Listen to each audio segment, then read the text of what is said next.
Hello guys, and welcome to the very first sampling of our Drink of the Gods video series that I have begun here on House of Devlin. And today's sampling is one of the Dragon's Breath products produced by the Lancashire Mead Company. Okay, now I'll put their contact details in the description of the video, so if you wish to procure your own, then you know where to go. But the particular tipple for today's sampling, which I'm very excited about because it looks absolutely lovely, is the mead that they named. Let's just get it into focus if I can. Let's take the light down. There we go. Aegir's mead. Okay, Dragon's Breath Aegir's mead, and it was made and bottled in October 2017. This is 100 mils, 10 cl, and it's got a 14.5% alcohol content. So, you know, for wine, that's quite strong. Obviously, in small amounts, this is not going to get you drunk in any way whatsoever. But on Christmas, I must admit, I had a different mead, a harvest mead, which is you know, it's harvest gold mead. It's a cheap mead, but it was the only one that is locally sourced, and you know, I can just buy it from the supermarket, and I had a whole litre in one go, downed it. As you do within drinking games and stuff like that, and you got to enjoy Christmas. And I must admit, I got a little bit of the shaky room side effect of drinking, downing it. But I find that mead as a whole is a tipple that is very easy on the palate. It's a very smooth experience, and that's why I enjoy mead, and that's why I wanted to do this series where I just experiment and have different types of meads. And as I say, today, the light's still a bit too strong, isn't it? We're going to be trying Aegir's mead. Now, I have a description and the ingredients list for this particular type of mead. I'll hold it up whilst I'm talking so you can look at it. So as I say, it's done by the Lancashire Mead Company, and the ingredients within this particular mead is water, honey, yeast nutrient, orange, which is of course not from concentrate, and tea, believe it or not. Now, I know a lot of you will be saying, oh well, because I'm English, I'll enjoy that because there's tea in there. But what I would say is, well, I'm half Welsh, and my father's side are all Scottish, so I actually don't have a drop of English blood in me, but I am English because I was born in England, so there we go. But that's another thing, another story. So here's their description of the mead. Okay, and of course they give a background behind Aegir. Okay, now we all know who Aegir is if you're pagan. I'm pagan, so I actually know of this god, and I'm going to be getting a tattoo of him actually on my right hamstring, which I will share with you when I'm getting it. Aegir is essentially the god of the sea. Okay, he was actually a giant. He wasn't actually part of the Asia Veneer Alliance, but Aegir is the god of the sea. He's a sea giant. He's the god of the ocean and the king of the sea, and all sea creatures in Norse mythology. He's also known for hosting, and this is true, elaborate parties for the gods. In fact, really, it was his wife who did that, the goddess Ran, and her daughters. And Aegir and his 9 daughters brewed the best ever ale that you could ever imagine in a large pot for these elaborate parties and orgies, as it was actually. And this is where this is one of the afterlives actually that you could end up going to as a ancient Nord or a Viking. You would end up going to this afterlife if you died by drowning.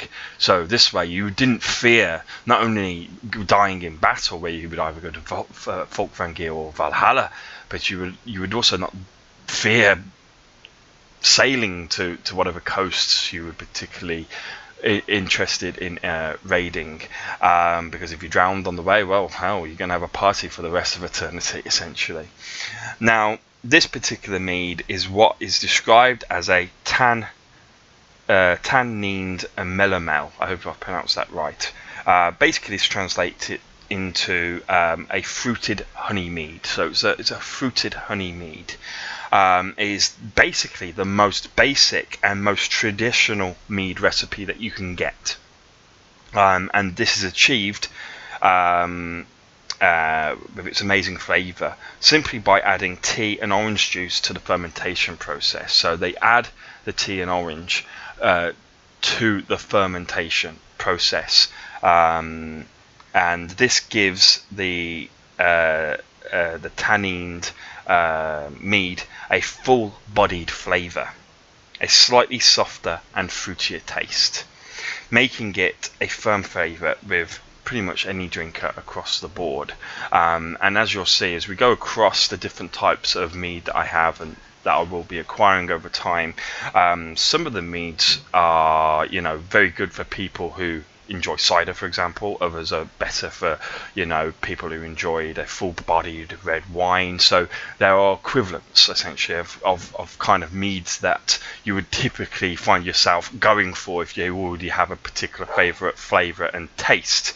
Now I'm just going to have, for the very first time, let's break the seal, a sampling of this mead. So what I've read to you was their description of what the mead is like.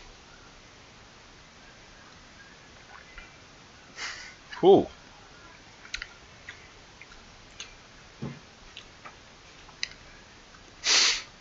Yes, I would describe that very much and very, very, very fruity tasting mead. You can taste the honey in it. That has no doubt whatsoever. In fact, actually, the aftertaste that I have within my palate now is pure honey. That's all I can taste now. It's honey. It's that lovely aftertaste. It gave me that little bit of the shivers, so to speak, because it is quite a strong mead. Where I haven't had that from the Harvest Gold mead. I never get that, and hence I suppose why I could down a litre of it.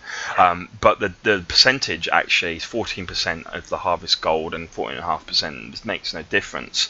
But actually, I've got a nice. This is nice that I can share this experience with you. I've got a nice warm feeling here, like you often get from whiskey. It feels almost like I've drunk a spirit. I'm getting that nice warm feeling where you just feel, you know, very fulfilled by the taste of by the experience of the alcohol within you. I would agree, totally 100%, that this is a very traditional, very basic mead recipe. I would agree with that. It feels like very traditional mead. It's got that, you know, as I say, that overriding honey essence to it, but it does have that fruity essence. You can taste, I suppose, the orange and well, you can definitely taste the orange, and the tea I didn't really notice, but it does fulfill that full-bodied taste. You can experience it within it. And just to make sure that I'm giving you a full review, of course, I must have a second.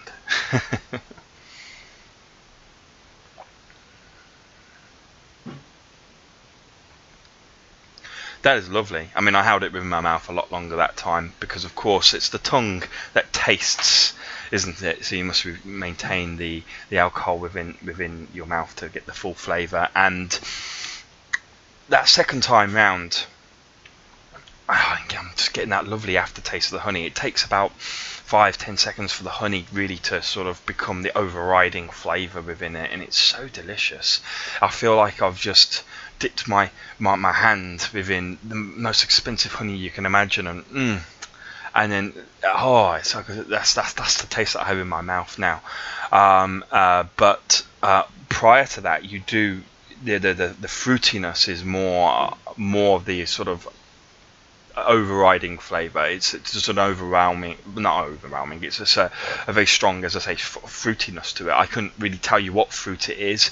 Obviously I know it's orange and tea mixed together, but I couldn't tell you what fruitiness it is. It's just there is a fruitiness to it, and it's very pleasant. It's very different. It kind of uplifts you, and then you get that sort of very mellow honey aftertaste afterwards. You get an uplifting feel from the fruitiness, which makes it very light light on the palate actually.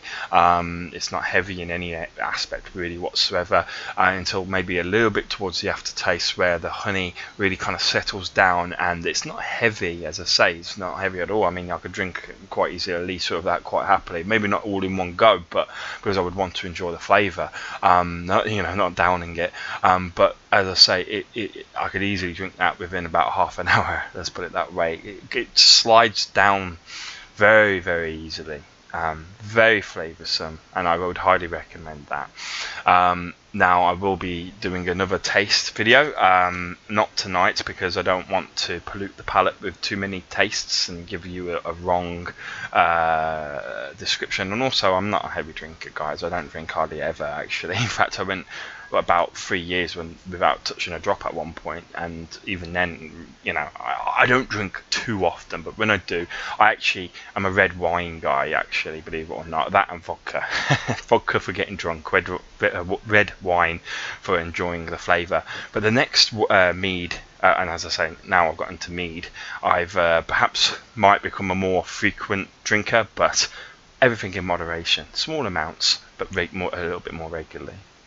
The next one I will be drinking will be, of course, Odin's Mead, and that was just a quick preview. I don't want to ruin any surprises, but Odin's Mead is the next one on the list. So if you enjoyed this video, please go check it out when it's available. Obviously I won't be filming it for a little while, a few days at least, but I will happily share my experiences of that with you also. So thank you guys, and I'll see you soon.